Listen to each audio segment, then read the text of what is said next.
My name is Jim Lowe, and I am the president of Blair County Historical Society, and I'm going to welcome you all tonight to another installment of our lecture series.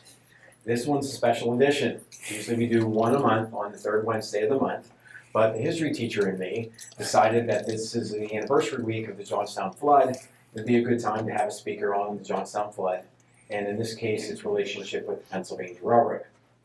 Before I introduce our speaker for tonight, I just have some announcements for you.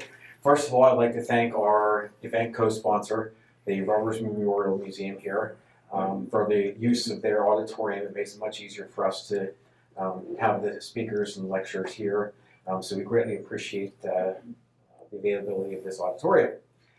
I also want to announce that even though the admission tonight is free, we do appreciate any donations you're willing to give us. And we also have a number of items for sale, including, and I believe that I saw the director in his, he came in as Mark here, that we do have our Blair County feature-length documentary available for sale. It's $20.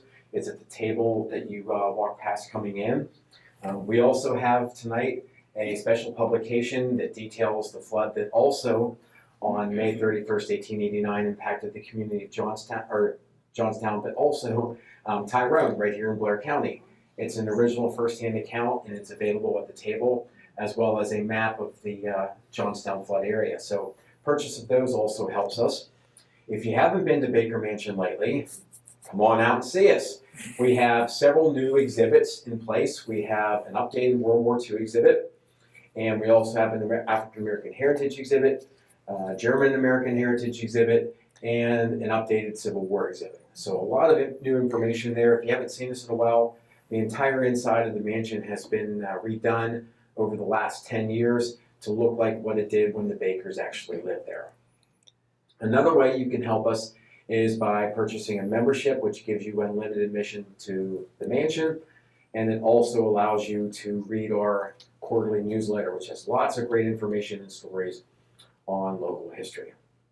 So with that being said, you didn't come here tonight to hear me speak, so I want to introduce our speaker, Brandon Sliko. Brandon is a gentleman after my own heart. He's a fan of all of history, but in particular, he likes transportation history. And that has driven him to be a volunteer working at both our sites of the National Historic Sites locally, the Allegheny Portage Railroad, and the Johnstown Flood, where he's done a variety of activities. And those of us that are involved with historic sites and museums know what that means. It means just about everything. So I'm pleased to introduce Brandon tonight to share with us his research on Pennsylvania Railroad and the Johnstown Flood. Thank you, Jim.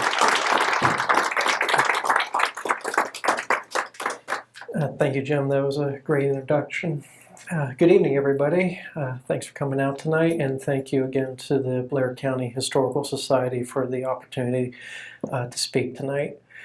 Like Jim said, I've been volunteering quite a number of years with the National Park Service, and over 10 years now. Initially started out at Allegheny Portage Railroad National Historic Site, but over time I became more involved with the Johnstown Flood National Memorial just outside of South Fork, Pennsylvania.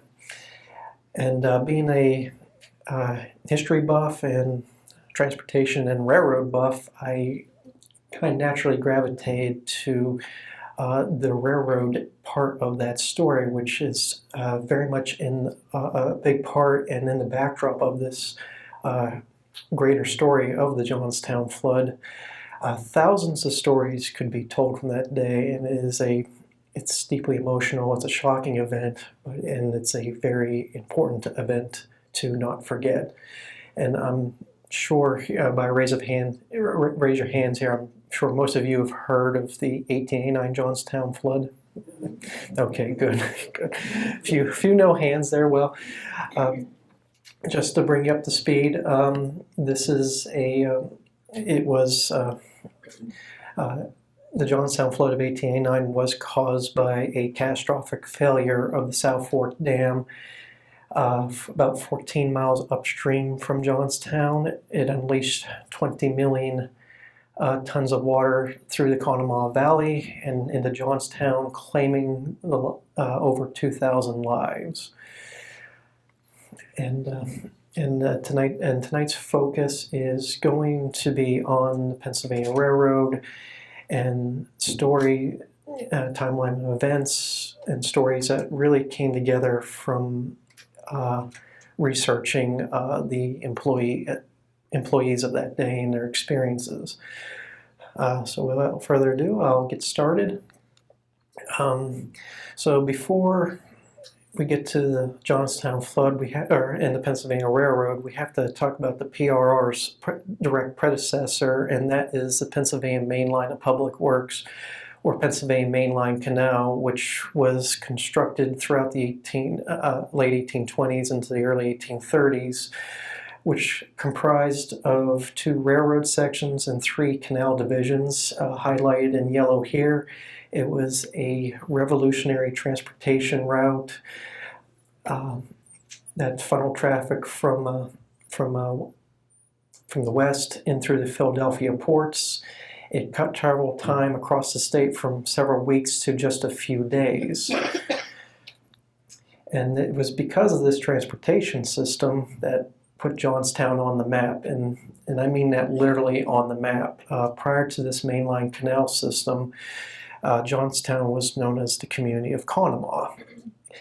It was founded by a gentleman named Joseph Johns with the aspirations of Conemaugh becoming the new county seat for Cambria County. However, due to a state law indicating that the county seat has to be in the approximate geographic center of a county, Conemaugh lost out to Ebensburg, which was more centrally located, and really Conemaugh was kind of left without a cause until the canal system came through and became a port town.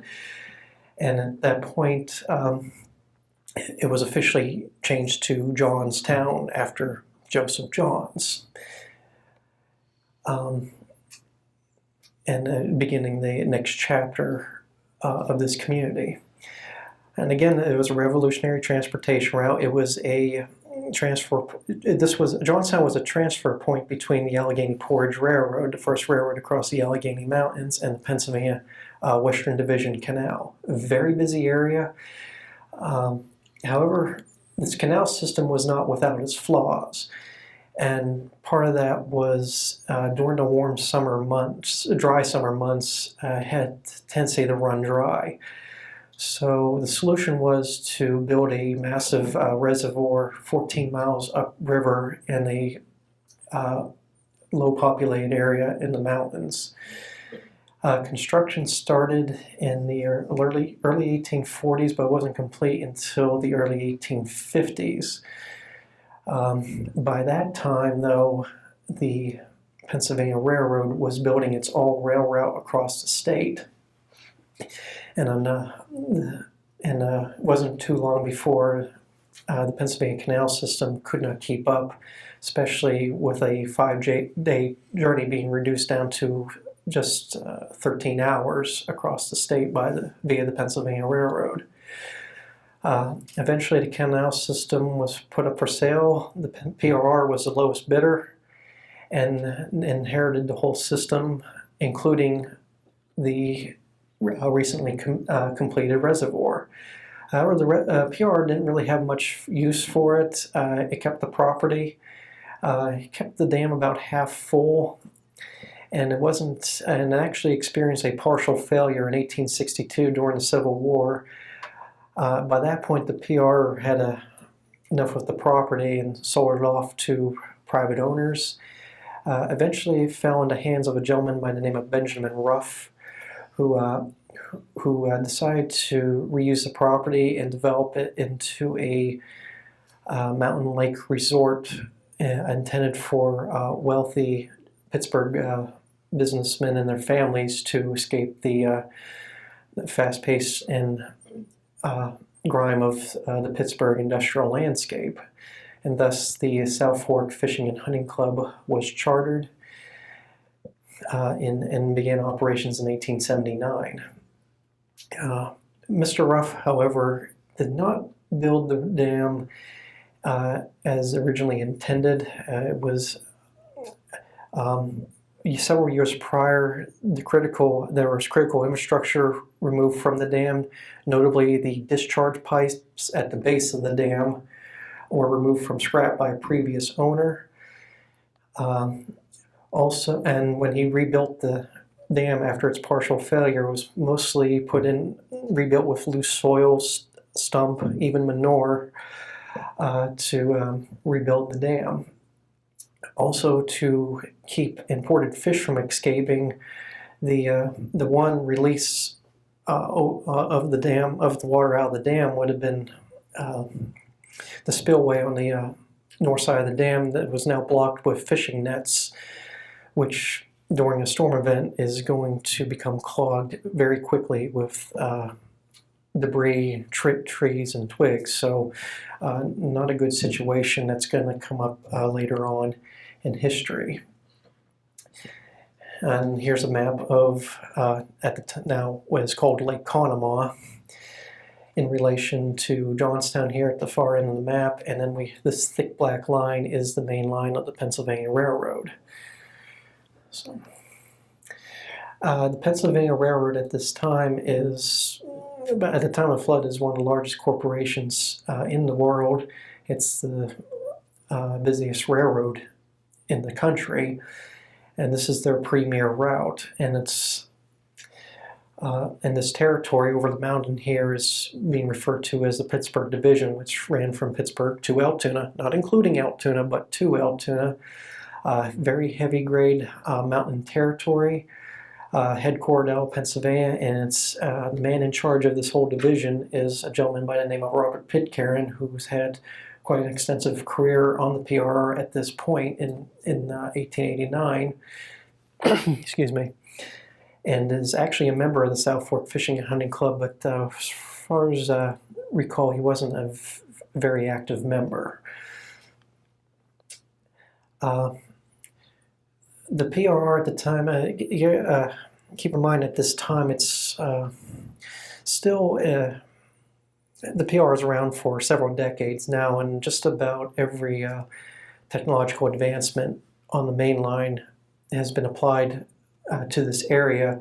However, there's still upgrades being done to the PRR. If most of you are familiar with the PRR and its 4-track Broadway main line, this part of the mountain is really not at that state yet. Several of the bridges are still iron girder bridges. They're not those stone arch bridges that they have become famous for over the years. And also the communication system is still relatively new, and they're still using telegraph communication. At the time of the flood. They are not what is considered a interlocking or switch tower yet, where there's operators actually hand throwing the switches. They're not at this point yet. These are strictly communication towers meant to keep track of and guide the movement of trains in each direction along the section of track. And this is a typical artist rendering of a typical 2-story telegraph tower with what is known as a banner signal, and this more or less was just a direct communication between operators in the tower here and train crews as to whether the section of track ahead of them was clear for them to proceed in or not. And that's more or less what these towers did. If there was a sighting that the dispatcher who actually had who the tower operators report to, and the dispatcher was in Pittsburgh, if the dispatcher wanted a train to take a sighting, operator would relay a written train order for the crew to proceed, and then hand throw a switch and to take the sighting. So still very early railroading. And if I make mention to a freight or passenger train tonight, the top image here is an image of a typical freight locomotive on the PRR during the 1880s, and at the bottom here is a typical passenger locomotive at the time of the flood. We're thinking, if you're trying to imagine the K4, we're several decades before the K4 era. So fast forward to May 31st, 1889. During the evening of May 31st, May 30th, 1889 is when the storm actually arrived to western Pennsylvania. It started around 10, 11 o'clock at night, and most track foremen that evening essentially went to bed that night anticipating they were going to be called out to address some type of minor washout or some slide issues.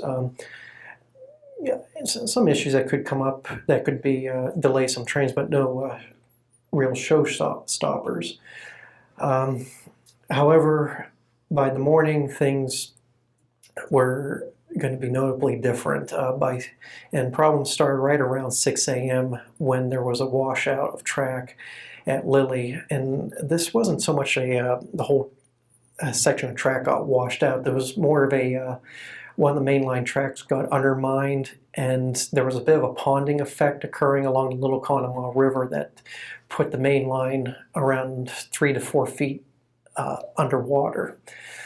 And then by 7:30, a major landslide that covered both mainline tracks just outside of Wilmore up on the mountain further impeded operations. And by 9 a.m., several washouts and landslides were beginning to occur all along the main line on the mountain. And by 11 a.m., the main rail yard facility over in Johnstown, Conemaugh Yard, had become landlocked. Essentially, the tracks had washed out on both ends of the yard, stalling any trains that were going to, or trapping trains inside the complex. And by around lunchtime that day, the only trains that were still operating on the mountain were work trains, just trying to clean up the mess and get the railroad back into service. By mid-morning, communication with Altoona had been lost, and by mid-afternoon, Johnstown had completely lost communication with division headquarters in Pittsburgh, and with the dispatchers governing the train movements, including Division Superintendent Robert Pitcairn. So by that point, all the trains on the mountain were essentially on their own. And for years I thought it was just a handful of trains, and I ended up going through this research project. I ended up finding out there was close to 28, 29 trains actually on the mountain that day between Johnstown and Crescent, about half of which would find themselves directly in the path of the flood. So again, a quick map here. Here's Lake Conemaugh. Here's South Fork, Pennsylvania, and here's roughly where Lilly is, where that washout had occurred, and here's roughly where the slide occurred, right around Wilmore, the town of Wilmore there. So at this point, all eastbound traffic is starting to be held up either at South Fork here or at Lake Conemaugh in the early morning hours there. Now, South Fork isn't necessarily a hub, or at least a rail yard, as much as it's just a very well-developed mining community. The town of South Fork is surrounded completely by mines, and the PRR has built several spurs and branch lines to serve these mines. So there's a few extra tracks and facilities there to cater to these operations. So any space that's available for stranded train is starting to get parked there. I'm not exactly sure where the slide occurred at Wilmore. Route 53, if anyone's traversed this end of the mountain, between South Fork and Wilmore, is built on the former mainline alignment of the PRR. So this section of 53 between those towns is a pretty good guess as to where this might occur, just to get an idea of rock landslide's going to do some pretty quick damage there from the top.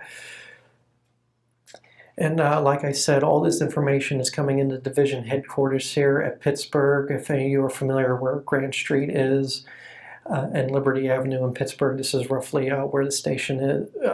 This is actually where the modern day Amtrak station is today. So messages are coming into the division headquarters here. Robert Pitcairn's getting notified of what's happening at Lilly. Throughout the morning, basically the dispatchers and railroad crews are tasked with just keeping the railroad moving. Robert Pitcairn actually dispatches his subordinate, his assistant, Mr. Michael Trump, no relation to the president that I know of, on a special train tasked for heading up the mountain to address the issues at Lily, and also repair telegraph lines as he makes his way east up the mountain. Pitcairn then follows by the afternoon. He tacks on his private car onto a regularly scheduled eastbound passenger train and leaves Pittsburgh around 1 p.m. in the afternoon to personally oversee the repairs at Lily, and also to and he's also getting concerned about the information he's receiving about the South Fork Dam that's occurring further up the mountain. And here's an artist rendering of the map of the Conemaugh Valley. Like what was mentioned earlier, there is a hard copy of this available outside of the presentation tonight if you'd like one yourself. It's a beautiful map, and again, it's really encompasses the mountain there on the day. Now, throughout the morning, Lake Conemaugh is becoming saturated with water. It's taken well beyond its limits that it can handle. And the president of the club, Mr. Colonel Elijah Unger at the time, is frantically trying to keep the dam stable by having work crews desperately actually trying to raise the dam and to fill cracks that are forming in the dam. However, it's as the morning goes on, it's starting to look more and more like the efforts are going to be futile, and ends up sending warning messages down the valley, warning the people of Johnstown of the potential impending disaster. And these warning messages are actually carried via the PRR's own telegraph tower system that I mentioned earlier. And there's going to be 5 telegraph towers that are critical in this basically relay race of messages down the valley. There's SO, MP, AO, C, and Q towers. Now, I just spelled a lot at you, but this is a typical way the PRR handled their communication systems. Their communication towers were usually assigned with a 1, 2, or 3 letter call sign, relatively adjacent to, mimicking the location that they were at. SO likely short for South Fork. However, we never really found any documentation that specifically says SO is short for South Fork. It's mostly an educated guess at this point. Again, 3 warning messages were sent down the valley. There was a communication interruption between AO and MP towers, though, that was reestablished for that one last warning message that went out roughly about 2:45 in the afternoon. Unfortunately, most of these messages went unheard by the local population in Johnstown for a couple of reasons. One, Johnstown was already underwater. That morning, Johnstown found itself around underneath 10 feet of water even before the flood wave came. And on top of that, just about every time a storm came through the area, there was basically a rumor that would go through the community that the dam's about to go, the dam's going to go. And that never happened historically, and why would people think it's going to happen this time? So a little bit of a cry wolf scenario. However, what was fortunate, many of the Pennsylvania Railroad crews weren't from the area. Some of them had never heard of the South Fork Dam or its a rumor of potentially failings before, so they're hearing this for the first time, and so they're starting to. Many crews are starting to take those warning messages a bit more seriously, and even some of the crew members go to extra efforts to get their trains in points of safety, or at least prepare their passengers to jump at a moment's notice. It's not exactly sure what time the dam failed. Somewhere around the 3 o'clock hour. Eventually the South Fork Dam did experience a catastrophic failure, and it was described as one big push of of the earth just went, and that was spilling 20 million tons of water straight through the Conemaugh Valley. And you can see here the spillway here just being clogged by debris, essentially choking the spillway and leaving the water no choice but to start overtopping the dam and eventually weaken the core of the structure. Excuse me. The first community that was going to be experienced the flood wave was the town of South Fork, and this is the community that everybody that was a member of the South Fork Fishing and Hunting Club departed their trains and then took their carriages up to the club. Now, like I said, on the morning of the flood, it was becoming a gathering point for several trains, and there was at least 4 trains that got held here during the morning of the flood. The first train to arrive was a general freight from Blairsville, roughly 32 to 34 cars in length, with a helper locomotive pushing on the rear. And then a local from Derry, which had, started out from Derry, Pennsylvania, picked up its freight cars at a town called Bolivar, made its way to Conemaugh, switched out some cars there, actually derailed a few of its cars in the evening, waited throughout the early morning hours to get re-railed, and then eventually made its eastbound journey, but then was halted here at South Fork and backed in behind the telegraph tower. And then there was another local out of Conemaugh that was backed in onto a siding here known as the Steinman siding that was used to serve several coal mines on this side of the valley. And then finally, the Chicago Limited, which at the time was the premier eastbound train of the Pennsylvania Railroad. If any of you are familiar with the Broadway Limited, this is essentially the grandfather of that train. And notice where it's sitting in relation to the Little Conemaugh River here. Again, the South Fork Dam is behind us here, bottom of the screen. Whoop. Sorry. And then here we have the South Fork Station. Now, keep in mind, I kind of sketched this map based on documents I found, and this is on the early PRR alignment and overlaid it on modern imagery, just to kind of see what changes have occurred since the 1880s into modern day railroading. Obviously, several things have changed over the decades. So about midday, this is where the trains would have been sitting. Again, the Chicago Limited is sitting right here. And I mentioned earlier, the crew of the Chicago Limited is hearing these warning messages of the dam. And they,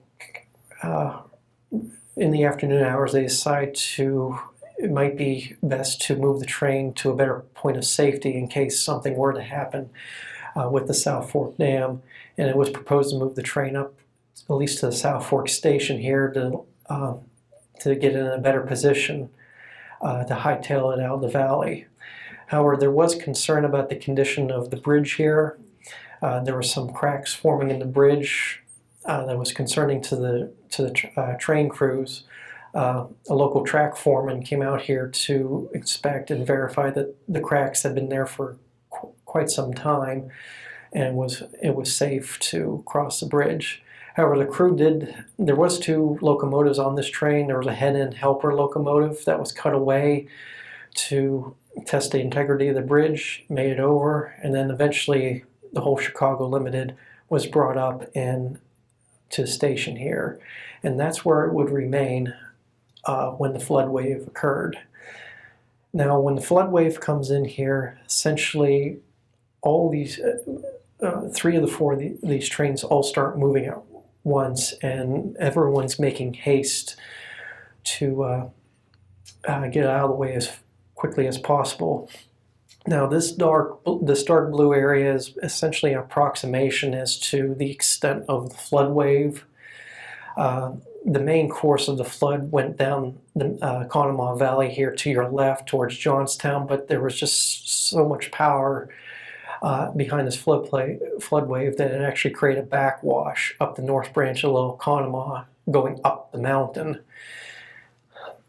So when the wave comes up here, immediately, like I said, three of these trains start moving at once. First, the Chicago Limited hightails it out of South Fork Station, followed by this local that's sitting on the Steinman siding. There was actually a crew member that ran up to throw the switch to get out of the siding.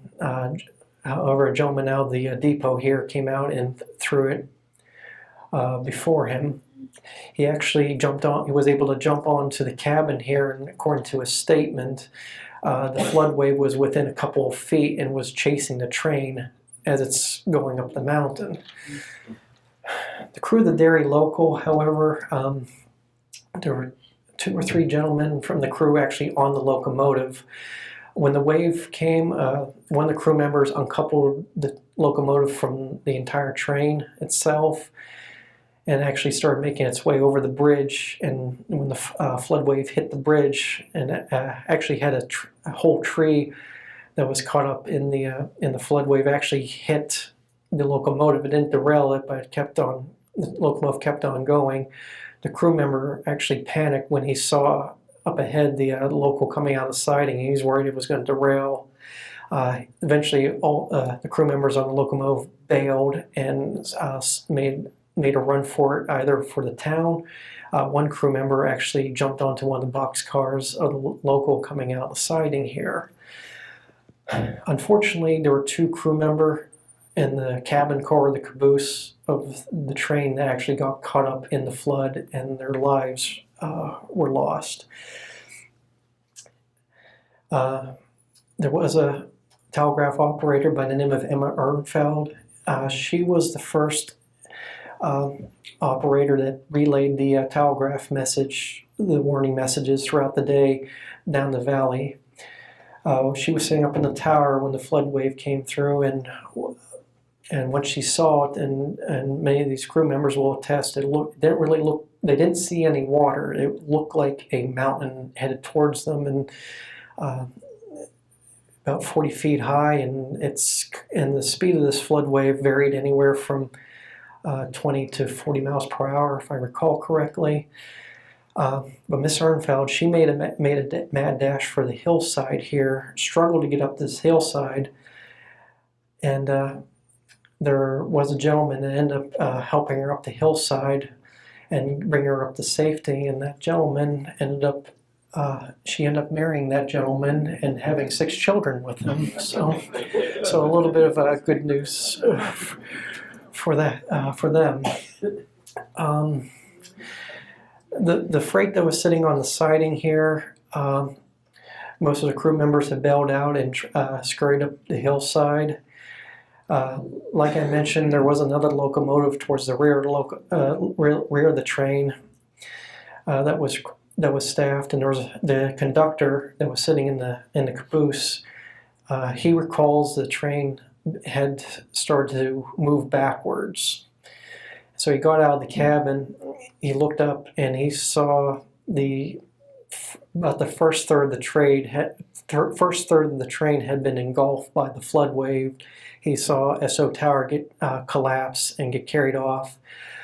He makes a run for the locomotive. He uncouples the locomotive from the cabin car, runs up into the cab, starts to reverse it.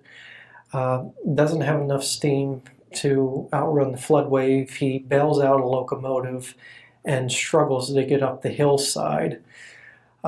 He is able to evade disaster, but the rest of the train eventually gets carried off towards the end of the train. Although the first third of the train got engulfed by the flood wave, the rear of the train, I don't know if it was higher up on the hillside or the tracks were higher up on the hillside or what there, but the cars towards the back, they're essentially kind of floated up off the tracks and kind of coiled around like a snake as they floated their way down the valley, and eventually one at a time the cars came uncoupled as they got carried off. The locomotive was essentially just pushed over and evaded disaster. Well, complete destruction, I should say. Now, just give you a little angle here, right at the corner here, looking downriver. This photo is taken from South Fork and looking downriver here. SO Tower and the most of the trains would have been sitting in this approximate location. So, and obviously this is a post-flood photo. Another post-flood photo taken from the opposite hillside looking towards where the South Fork Dam would have been. To our right there is where the main flood wave went. This is where that bridge stood and was completely taken out. It was actually bent in like an elbow shape. This is a temporary wooden trestle that was built in the weeks after the flood. Take a good look at this building here. We're up in South Fork now. This is what I believe to be is that same building, and this is the South Fork train station. And this train here, that's loaded timber, I should say, is sitting on the eastbound main track, and this is roughly where the Chicago Limited was sitting when the flood wave came through.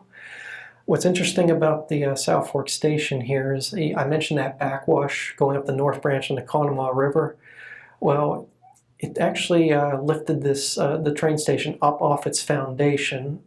It floated about 100 yards up the river, and eventually, once the flood waters receded, it's brought back down and sat down just about right on top of its original foundation there. And the PRR began using it almost immediately. And you know, a little bit of damage there. You see the roof kind of buckling there, and it is kind of sitting on the siding there. But the PRR did not waste its facilities. So.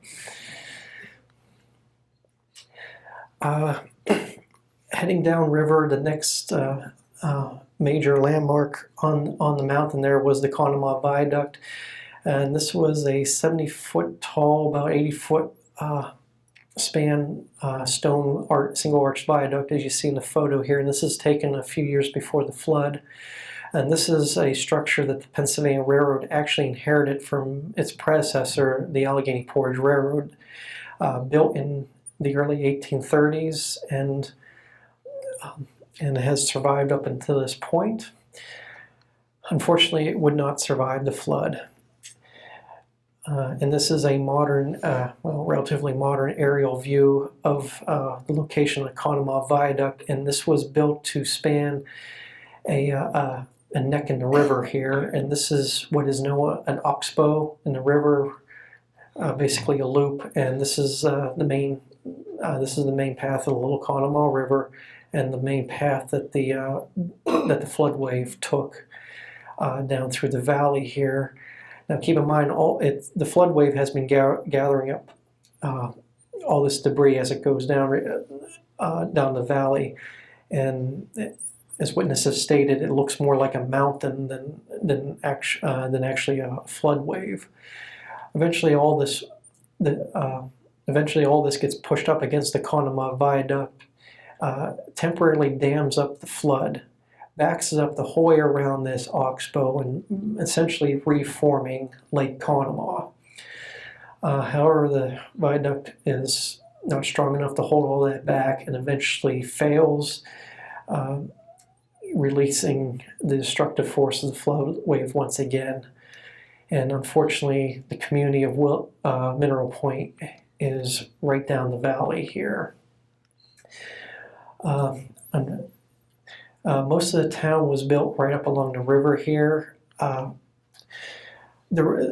Several residents had already evacuated town early in the morning because of the flooding in their basements. However, not everyone was able to evade disaster, and unfortunately 16 lives were claimed in the town of Mineral Point.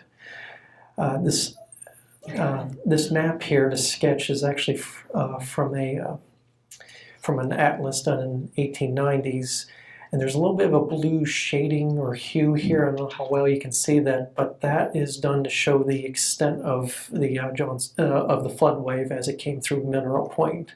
The main Conemaugh River is floating right through here, And here's the main line of the Pennsylvania Railroad, which is built higher up onto a ledge and is able to, this section of the track is actually able to avoid destruction. The next location is MP Tower. Even though it's considered a Mineral Point Telegraph Tower, it's about a mile and a half down the railroad from the town of Mineral Point itself. I'm not exactly sure why it was so far away. I do know there were extra tracks and sidings along here. It's relatively the halfway point between Conemaugh and South Fork, so maybe that was the reason. Not exactly sure.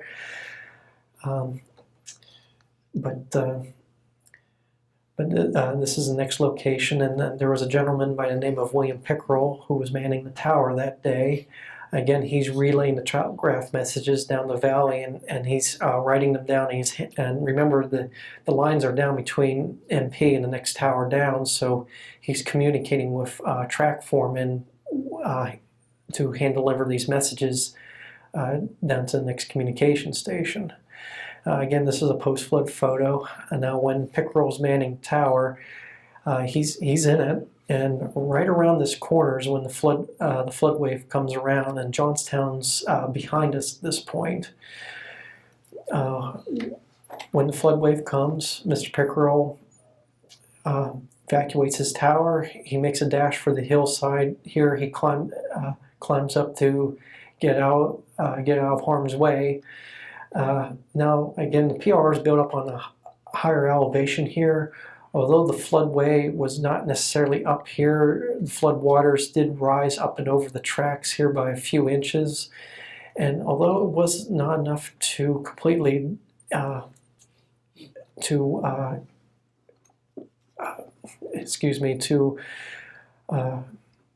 wash over top the tower, it was enough to knock it over and carry it downriver. Interesting enough, after the flood occurred, PRR construction crews found the tower downriver, inspected it, looked fine, everything inside of it worked, and so what they did was they just pulled it back up to its location and propped it back up and started using it again, and that is the same structure that survived the Johnstown flood. So again, not a wasteful company, and kudos to the people of Altoona and Blair County, because most of these octagonal-shaped telegraph towers were actually built at the South Altoona foundries and transported to the respective locations along the railroad. So it's very likely that tower was actually built here in Altoona. Sturdy work. Flood wave continues down the valley. It actually reopened a channel of the Conemaugh River. When the PRR built its main line up the valley here, and I'm guessing to avoid construction of two more bridges, they had realigned the little Conemaugh River to, just so they could have a fill here. Eventually that gets opened back up, and this whole section of track just gets wiped out. Eventually makes its way to another loop in the river, another oxbow, hence AO, in the river, and just like at the Conemaugh Viaduct, there is another bridge here known as Bridge Number 6. This is a two-span iron girder bridge meant to carry two tracks over the Little Conemaugh, and just like at the Conemaugh Viaduct, all that debris presses up against this bridge structure and backs around this oxbow in the river. And on top of that, once that all dams up, the water starts coming through this cut that the PRR made through this neck in the land here, and became famously known as Deep Cut. And this is that photograph of that cut, and we are looking up towards the South Fork Dam. Johnstown's behind us, along with Bridge Number 6. And there's a division foreman known as Foreman Rusher that has been patrolling this section of the railroad between AO and MP all day. he actually carried the first warning message from MP to AO Tower. And as he's making his way back up the valley from AO through the deep cut here, he notices the flood wave coming towards him as he's in the middle of this cut. Not exactly a warm feeling here. Thankfully, Mr. Rusher is able to react in time and actually climb up the hillside here miraculously, and the floodwaters are getting high enough to rush through this cut here, roughly gone about 15 feet high through this cut. And unfortunately,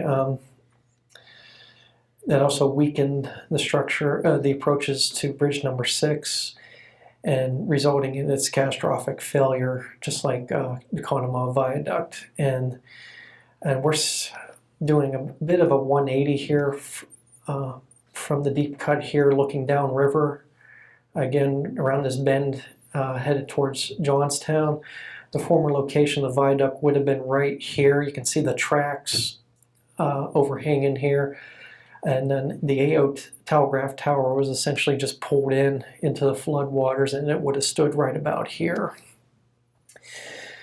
So again, the flood wave is, bridge number 6 fails here, and again, the power regenerates and continues down the valley, and it has enough force to push itself onto the far side of the cliffs here, avoiding the PRR main line and any damage to the tracks, and also to Assistant Superintendent Trump's train. Remember earlier, the assistant, this is as far as he made it on his way to Lilly.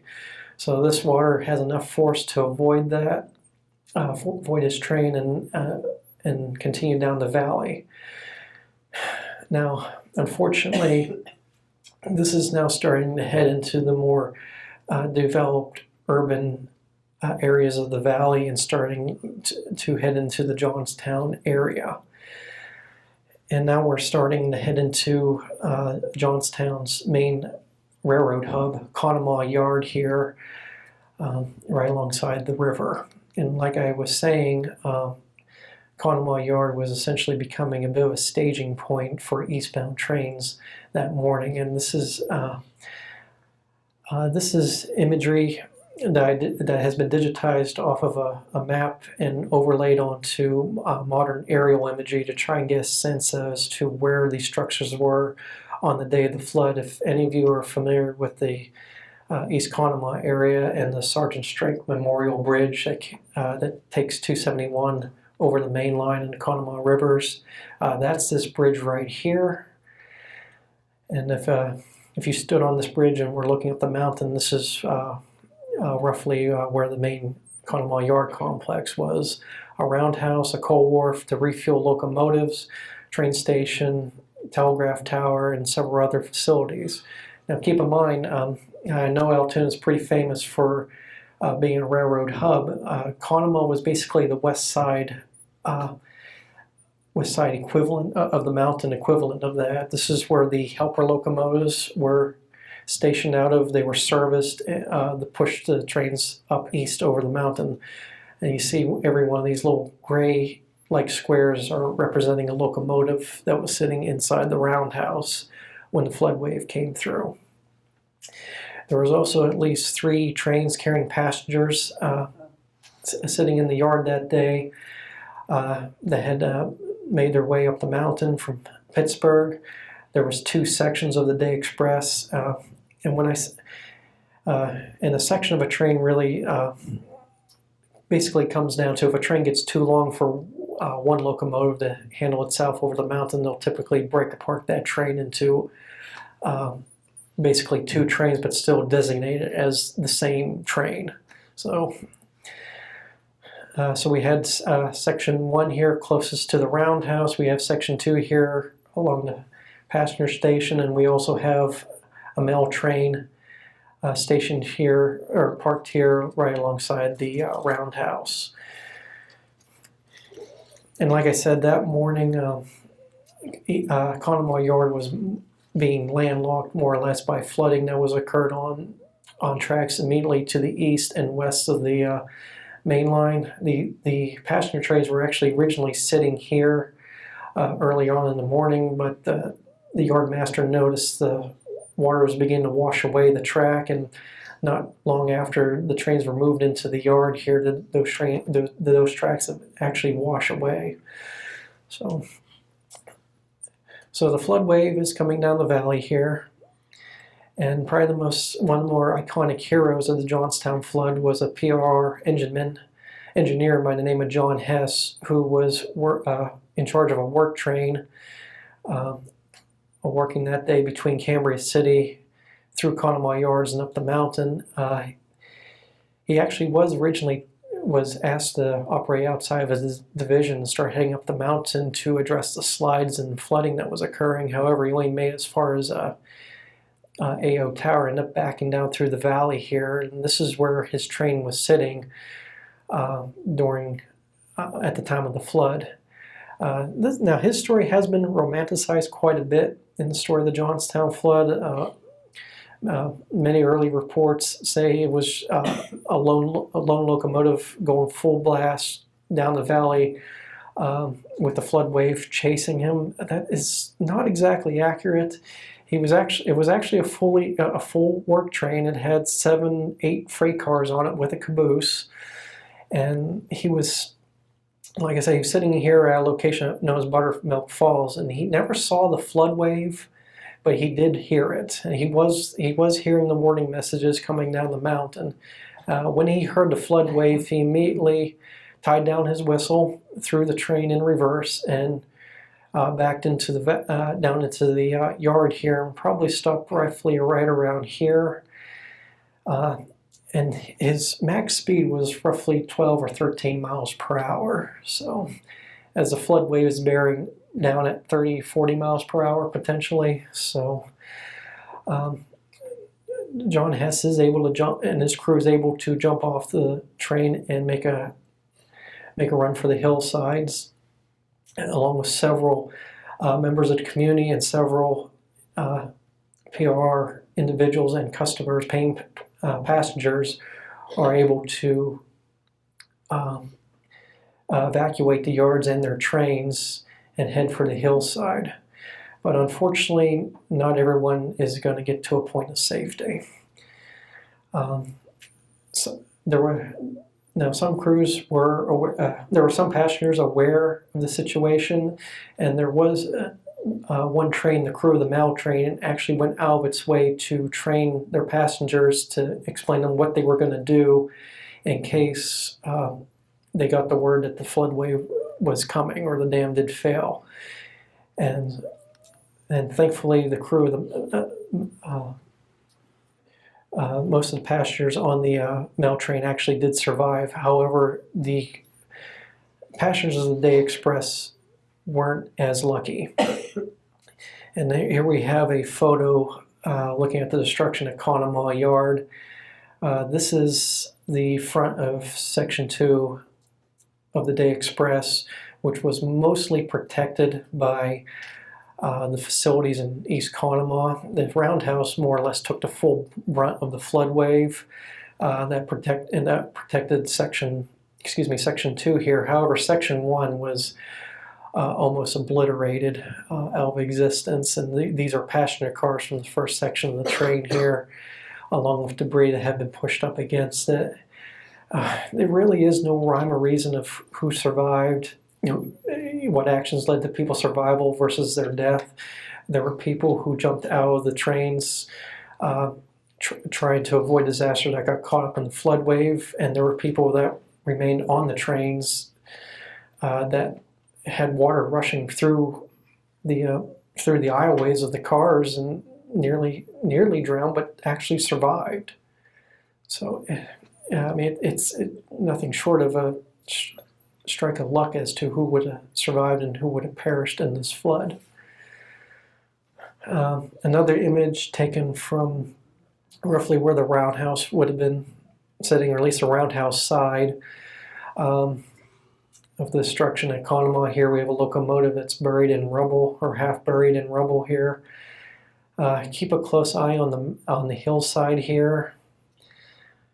This is a modern image or picture taken from the 271 bridge there in East Conemaugh as to what it looks like today. This is the Norfolk Southern Main Line today. Interesting enough, when the highway bridge was being replaced in 2014, the contractor was excavating the foundations, the new foundations for the bridge, and when he dug up the foundations, he found these railroad trucks that date back to the 1800s and were involved in the Johnstown Flood. And they actually do have the markings on them, Altoona shops. So, and they have been saved and are now on display at the Johnstown Flood National Memorial as of a month ago. So, locomotive that was turned over during the flood. Another one buried deep in mud.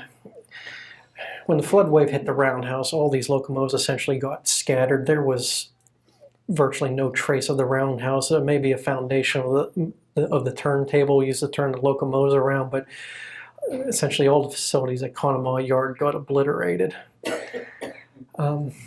What's interesting enough about the locomotives here, there is a list that was compiled of all the locomotives that were involved in the Johnstown Flood, and also what their disposal date was.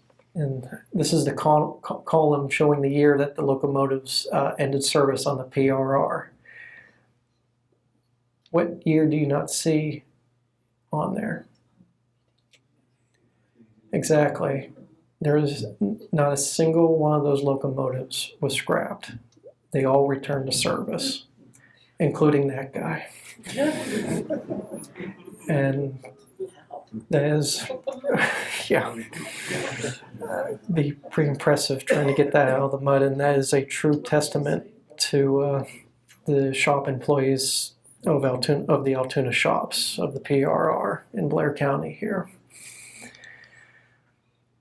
So the flood wave continued down the valley towards the community of Woodvale. Another map showing the extent of the flood wave in Conemaugh here, or excuse me, in Woodvale here. Woodvale was basically an outer suburb of Johnstown, very bustling, model picturesque community with the streets lined with big luscious oak trees, and there were a few industries here, particularly a woolen mill that was rail served, and essentially some non-steel industry related industries were in Woodvale here. Unfortunately, Woodvale did not have a John Hess. There was no real advance warning from the railroad, and unfortunately, Woodvale would go see over 300 lives claimed, and the whole town was essentially obliterated and brought down to bedrock. And the next photo I'm going to show here is taken from a hillside here, looking up the valley away from Johnstown, and just kind of look at this layout here, because this is essentially what the layout of the town was before the flood. So just completely obliterated, with the exception of the woolen mill, although received critical damage, still remains standing, and also a pedestrian footbridge over the Pennsylvania Railroad main line, which is running roughly right about here. And just keep note of where the Little Conemaugh River is in relation to all this destruction, as to how wide this and destructive this flood wave was through the valley. And this is the pedestrian bridge kind of doing a 180 here looking towards Johnstown, and you can see all this debris just pressed up against the piers of the viaduct. The approaches were taken away, but miraculously this bridge made it through the flood.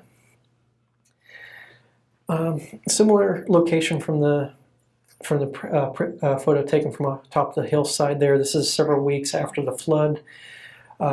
The railroad has begun rebuilding its main line at this point, and cleanup efforts have begun. There is some temporary housing. If any of you are familiar with Oklahoma houses, they're iconic with western expansion onto the plains. Several of these were brought into Johnstown and served as temporary housing for the survivors of the flood.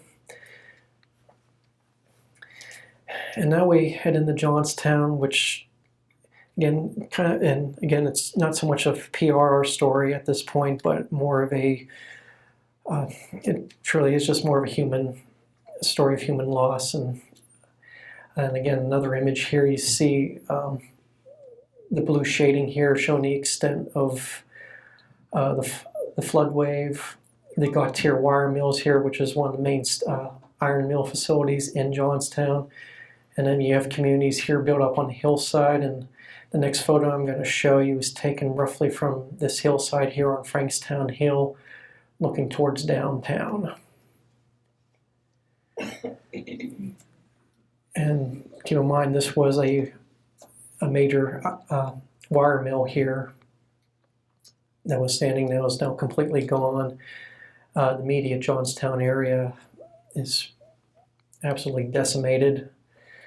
When the flood wave hit Johnstown, it essentially split into 3 different directions. Alongside one wave headed alongside the Conemaugh River here, one wave headed straight through into downtown, and another headed towards the southern end of town through to the other river in Johnstown, known as the Stony Creek, and creating a backwash effect up the river there. The PRR's main line was built up on a hillside here along with the station, and as shocking as it is, the Johnstown station survived the flood. It was able to evade disaster, and ironically and sadly, the day expresses and the mail train were sitting at the Johnstown station earlier that morning, and had they stayed at the Johnstown station, everyone on those trains would still be alive, would survive the flood.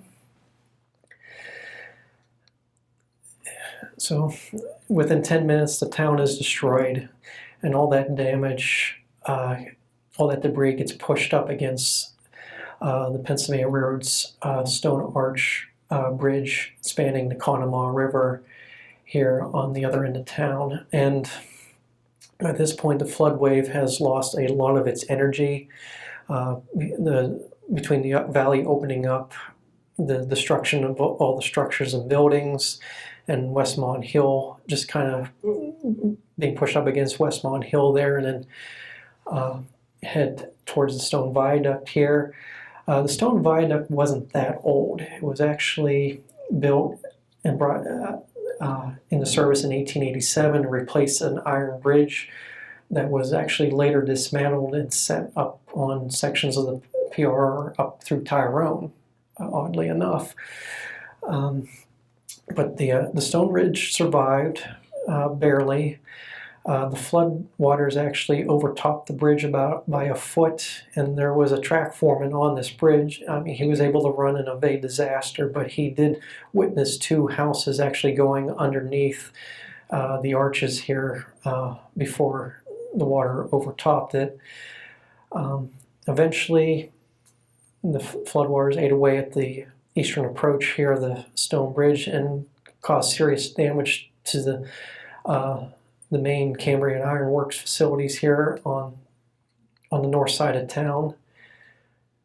Again, this is a post-flood photo of a temporary trestle that is built to span that cut that was created by the flood, and the destruction at the Cambrian Iron Works. However, although this damage is very serious, within a matter of weeks, the ironworks were brought back up to service and started manufacturing iron products again. Again, the flood wave has lost a lot of its power now, but still causing damage throughout the valley and into the Conemaugh Gap here. And it's at this point, Mr. Robert Pitcairn, remember him from earlier, the number 8, the train made it to this point and was stopped.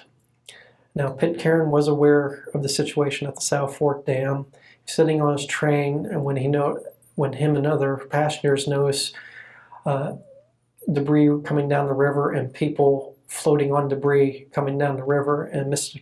Pitcairn, although he instinctively knew what had happened, knowing what he had heard earlier, that likely the dam had failed, himself, along with individuals and crews on the number 18 there, came out of the passenger train to help people out off into the river and get them up into safety. Eventually, Mr. Pitcairn got everyone back on his train and sent and ordered the train to back its way through the Conemaugh Gap and head back towards Pittsburgh. As that's happening, he's crafting a message to send back to Pittsburgh, informing them of the relief that needs to be brought into Johnstown.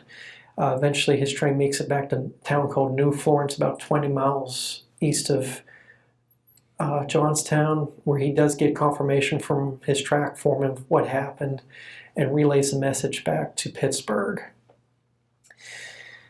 And this is the damage at SX Tower right at the Conemaugh Gap there. Even though the message did get back to Johnstown and word was spreading of the relief needed to Johnstown, this wasn't going to be an easy effort. Although Pitcairn was able to get word back to Pittsburgh, he had no communication with company headquarters in Philadelphia, and they would continue to not have communication with Philadelphia for several days.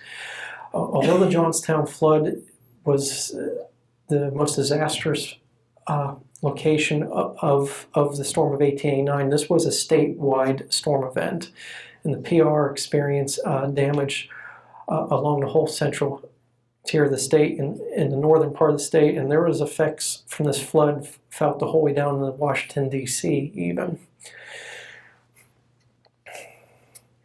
But relief was able to come from Pittsburgh.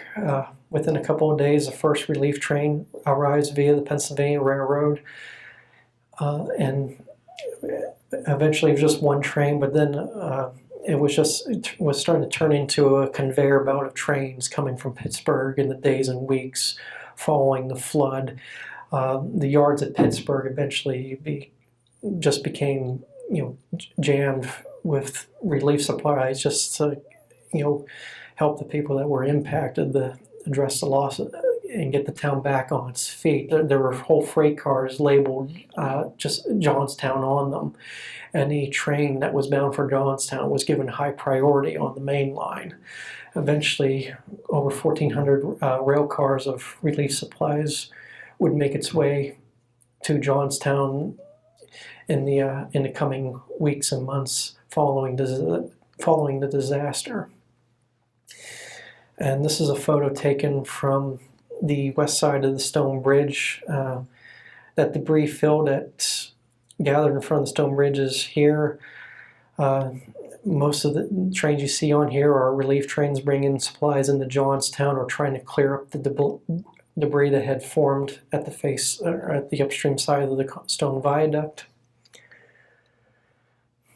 Dynamite was brought in to unclog the debris and get the river flowing again.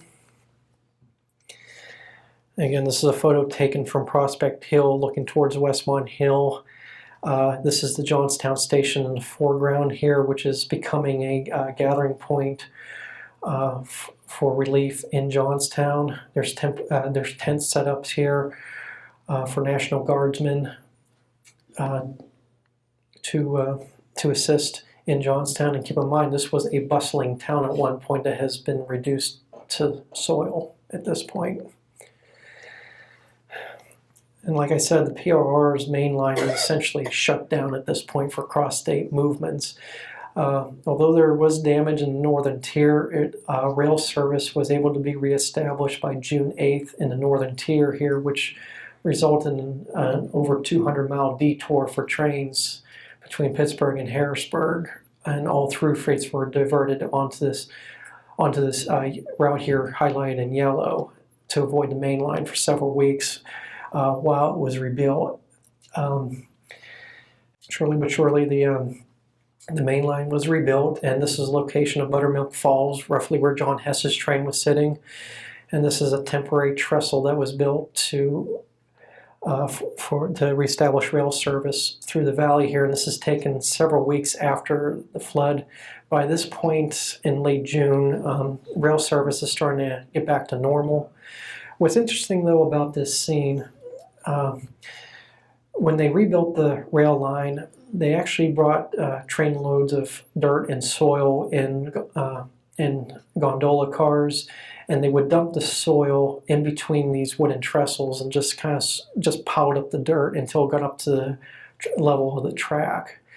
What was interesting though, within the 24-hour period, over a 1-mile section of track here of these dirt trains going back and forth, it was estimated over 700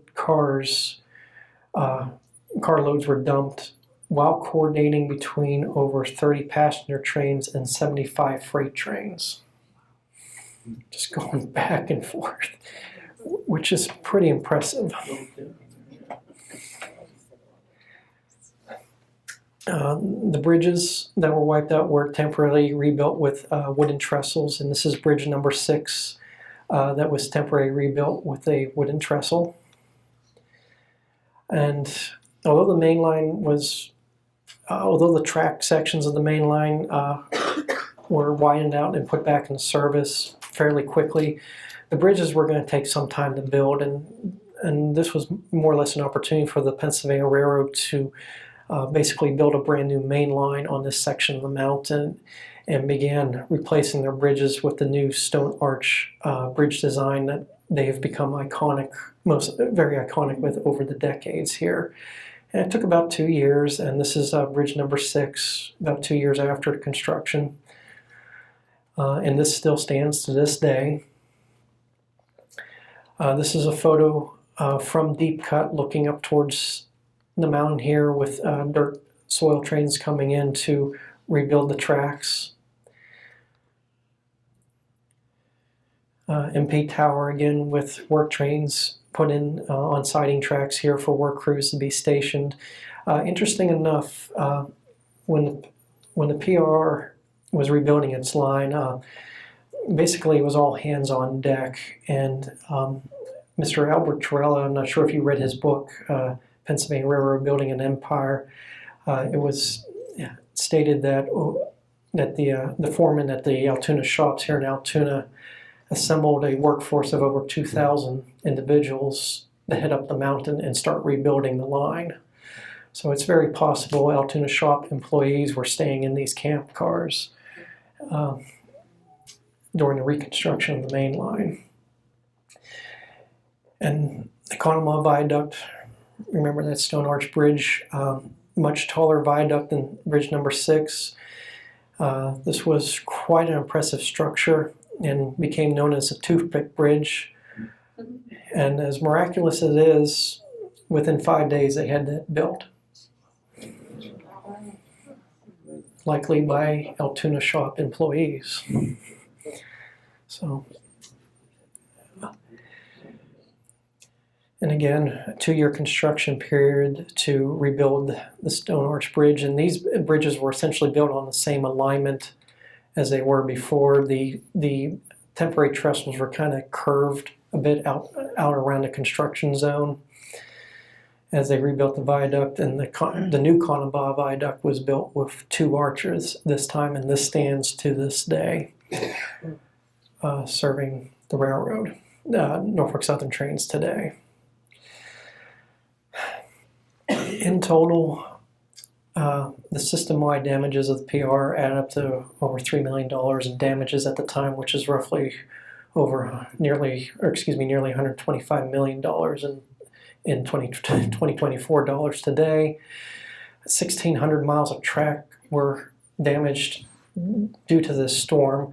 But particularly if you're going to tab it out in the Conemaugh Valley, about 5 miles of track were wiped out. 3 bridges, 34 locomotives, 18 passenger cars, and 315 freight cars were damaged. And there was considerable loss of life on the railroad.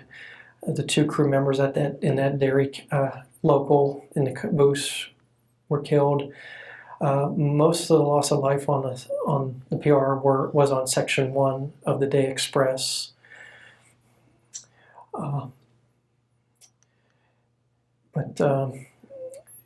Eventually and then unfortunately five railroad employees lost their lives in total. And Thomas Henderson, Thomas Kehoe, Frank Phillips, John Atkinson, and Samuel Hencamp, excuse me. Mr. Phillips was actually a porterman for the Pullman Company on a special rail car. He was by the Pullman Company, so he was actually an employee of the Pullman Company and not directly a Pennsylvania Railroad employee, but a railroad employee nonetheless, as far as I'm concerned. Mr. Atkinson here was actually apparently on top of the coal station at Conemaugh there as it began to collapse when the flood wave came through. I'm not exactly sure where Samuel was. He was a policeman at the Johnstown passenger station. Not exactly sure where he was when the flood wave came, likely down in the town somewhere. The Johnstown flood is certainly it's a pretty emotional story, and nonetheless, I'm very much inspired by the stories of the employees of the Pennsylvania Railroad. I think it's the company really at its best, being able to deal with a disaster, the mobilization and the relief they were able to provide to the city in the days after a flood is very much commendable to the company and anyone employed with them, and something they should be very proud of.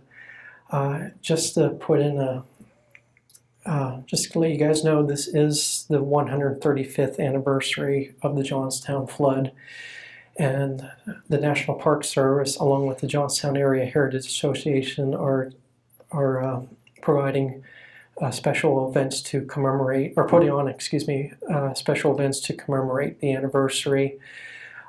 This Friday is May 31st, and at the National Memorial, where the former dam site, it's going to be open from 9 to 10 that day. Volunteers are going to be reading the names of all the victims of the flood starting at 5 p.m. And in the evening hours, luminaries will be lit representing each of the 2,209 victims of the flood. I highly encourage you to come out and see that. Also on Saturday, JAHA and the MPS are going to be teaming up for an interpretive bus tour that starts at the Flood Memorial and takes place throughout the afternoon. The tickets are through JAHA there. I'm not exactly sure what the price is, but if you go to JAHA's website and you want more information and want to participate in that, I suggest going to their website. Two gentlemen there, they're going to be given a tour, are exceptional historians, and you are not going to find better individuals to tell the story of that flood and give that tour, so I highly recommend it. And also, there's a special exhibit on display this weekend at the Johnstown Flood Museum in downtown, explaining the PA National Guard's response to the flood. So that's a bug in the ear for that. Thank you for your time. I appreciate this opportunity, and yes, thank you.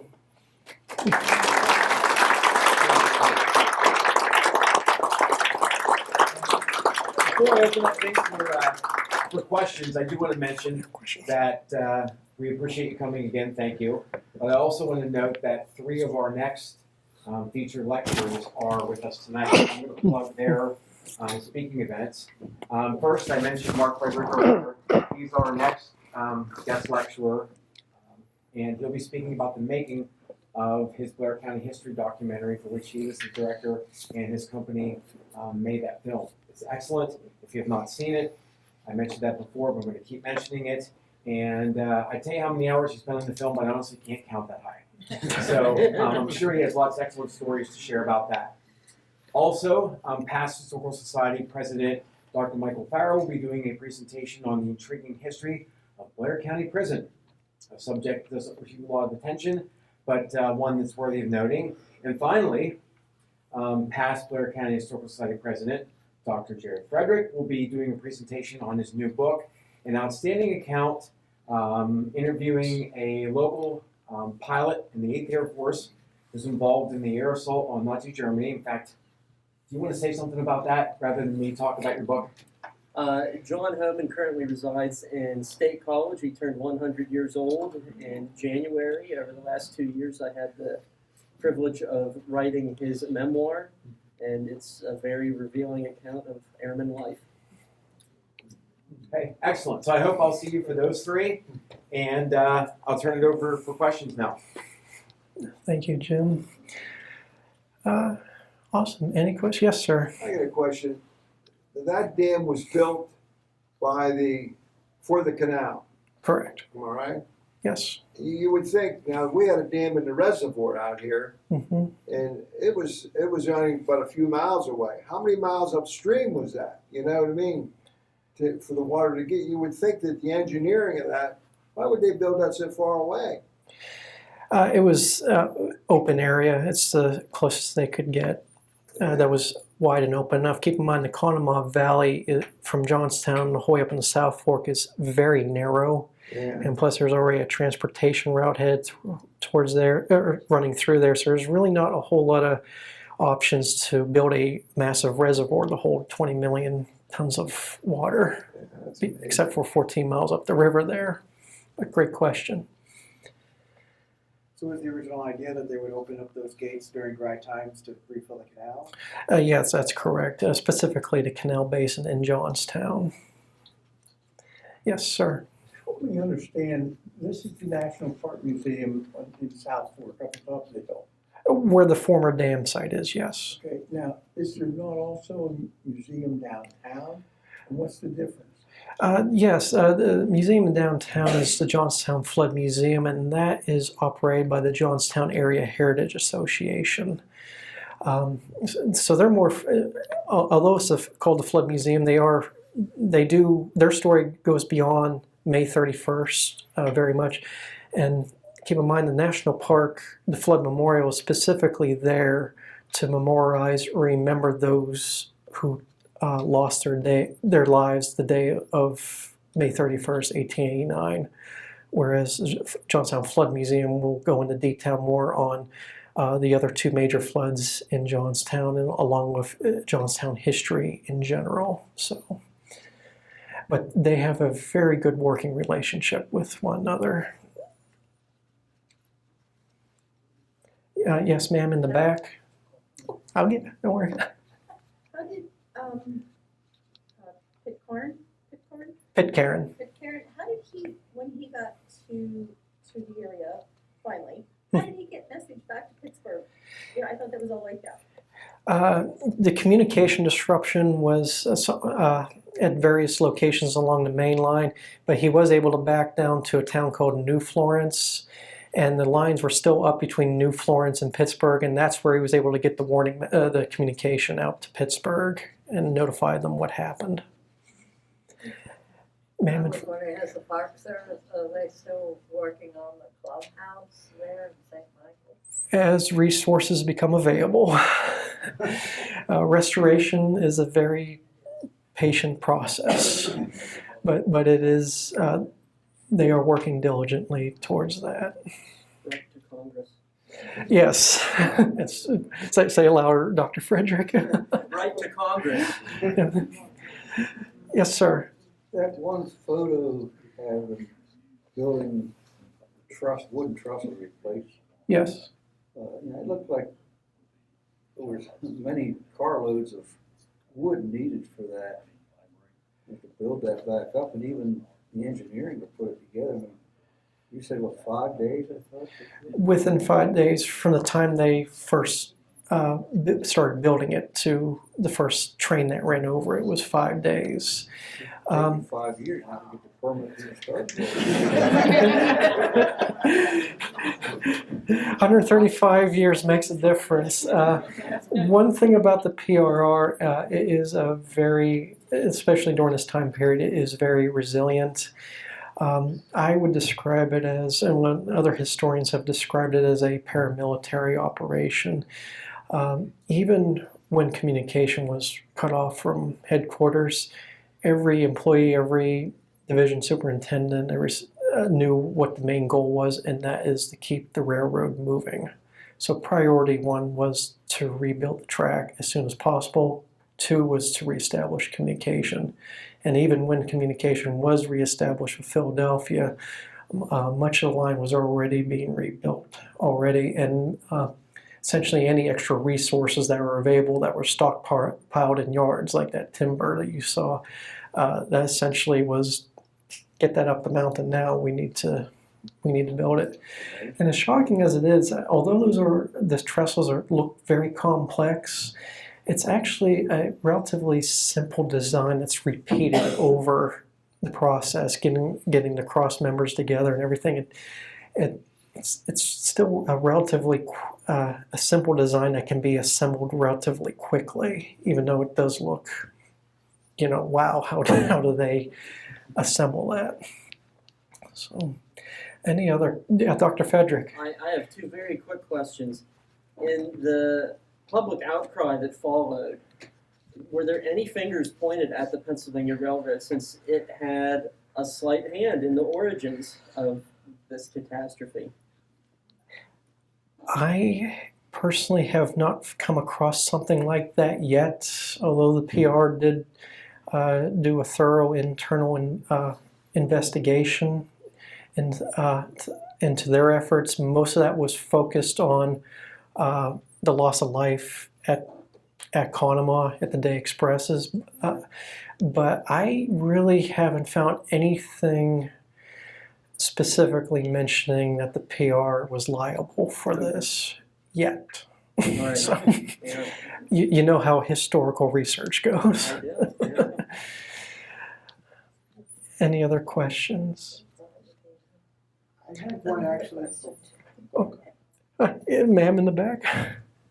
Oh, right there. Yeah. I forget if that was a public company or owned by Vanderbilt, or who owned the PRR? Private shareholders. Private Yeah, it was a private company at that point. Yes. So, yes, you had a. I was just wondering that the picture you had up at the very beginning Mhm. said it was a depiction of the Conemaugh Yard. Conemaugh, Yes. Yeah. Was that like a recreation or something, or was that taken right afterwards? That was taken right. That was the actual photograph taken right afterwards. It was. Yeah, probably could use better vocabulary there. My apologies. No, but I was just wondering because you get those things like Gettysburg did, the recreations and things like that. That photographs that were staged after the fact. As far as I know, that was not staged. That is the real. Maybe that gentleman standing in front there. Maybe the photographer said, "Hey, go and stand," But I don't believe that they just got a bunch of debris and put it in front of the locomotive there. That is quite standing. Yes, sir. Over the years, because I'm old, I've heard a lot of presentations on the flood and what. This is probably one of the best. You did a terrific job.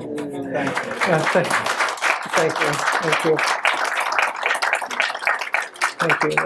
That means a lot, truly. It's a passion project at this point, and it is turning into a writing project. I just finished grad school here recently, and I'm hoping to start focusing on bring this writing project to life. So it's going to be a busy future for me here, immediate future here. So stay posted. Give you a little preview here of what's to come. Are there any other questions? Well, again, I thank you, and remember to come out to Mark's presentation next month. It was truly a spectacular documentary that I was lucky enough to be a part of, and the behind-the-scenes story is, I'm sure, going to be great. You will not be disappointed. Thank you.